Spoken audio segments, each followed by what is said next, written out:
कहानी तीन दोस्तों की है जिनका नाम विक्रम, सुनील और जॉन होता है, जो बंबई शहर में नौकरी करने के लिए आते हैं। तीनों बचपन के दोस्त कुछ कर दिखाने का सपना लिए इस भीड़ भाड़ वाली जगह में अपना मुकाम पाने के लिए दर दर भटकते हैं। उन्हें कोई भी रास्ता नजर नहीं आता।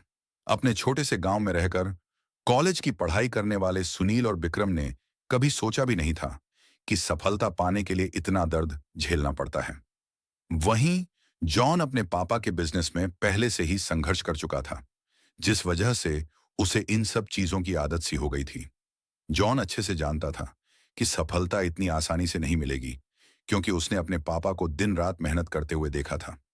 तभी तीनों को सुबह से भटकते भटकते शाम हो जाती है, लेकिन न कोई नौकरी और न ही कोई रहने का ठिकाना उनके हाथ लगता। तीनों मायूस होकर एक छोटे से होटल में खाना खाते हैं। दरअसल उनके पास कोई खास पैसे भी नहीं होते।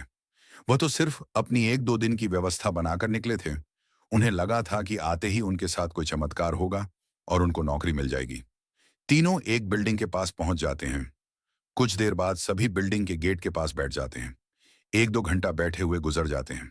तभी बिल्डिंग के चौकीदार की नजर उन पर पड़ती है और वह जोर की आवाज में उन्हें डांटते हुए कहता है, कौन हो तुम लोग?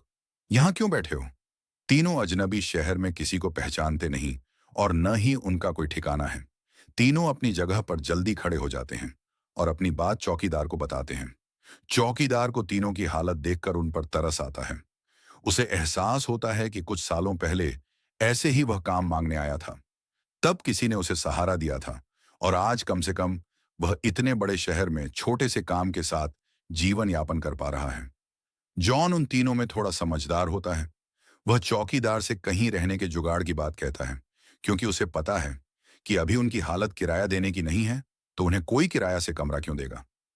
तभी चौकीदार अपने एक दोस्त से फोन पर बात करता है, जो वहीं से कुछ ही दूर बंगला नंबर 17 में साफ सफाई का काम करता है। चौकीदार अपने दोस्त को सारी बात बताता है।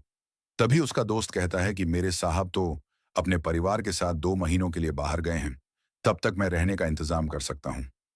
ये बात सुनकर तीनों दोस्त बहुत खुश हो जाते हैं और वह जल्दी से चौकीदार से कहते हैं कि आप हमें बता दीजिए, हम उनके पास कैसे पहुंच सकते हैं। चौकीदार कहता है कि वह बंगला थोड़ा दूर है।